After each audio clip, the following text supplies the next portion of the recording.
बिस्मिल्लाहिर्रहमानिर्रहीम। अस्सलाम वालेकुम। आई होप सब खैर खैरियत से होंगे। आज मैं केले और खजूर का मिल्क शेक शेयर कर रही हूँ। ये बच्चों के लिए बेहतरीन एनर्जी से भरपूर ड्रिंक है, सहरी और अफ्तारी के लिए भी बेहतरीन है।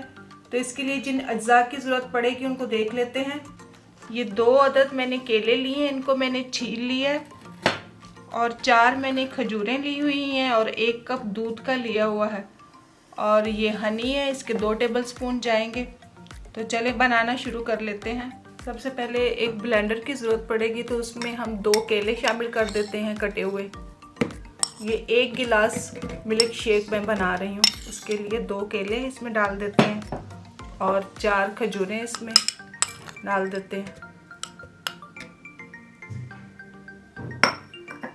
2 टेबलस्पून भर के हनी शामिल कर देते हैं। अगर शहद नहीं डालना चाहते तो 2 टेबलस्पून कंडेंस मिल्क के डाल दें। अगर वो भी मौजूद नहीं है घर में कंडेंस मिल्क, तो उसकी जगह आप शक्कर डाल सकते हैं, चीनी डाल सकते हैं, मिश्री डाल सकते हैं।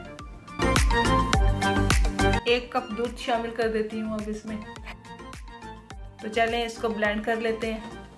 मिल्क शेक मैंने तैयार कर ली है, ब्लेंड करके मैं ले आई हूँ।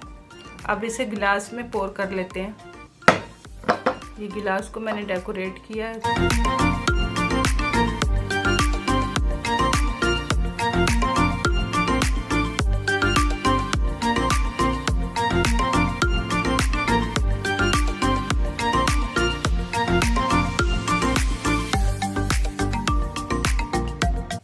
मैंने चिल्ड ठंडा फ्रिज का लेके दूध शामिल किया है। अब इसमें कुछ क्यूब मैंने आइस क्यूब डाल दिए हैं। मिल्क शेक बन के तैयार है। तो जुड़े रहें मेरे चैनल के साथ और मेरे चैनल को लाइक, शेयर और सब्सक्राइब करते रहें। दुआओं में मुझे याद रखें। नेक्स्ट वीडियो तक के लिए अल्लाह हाफिज़।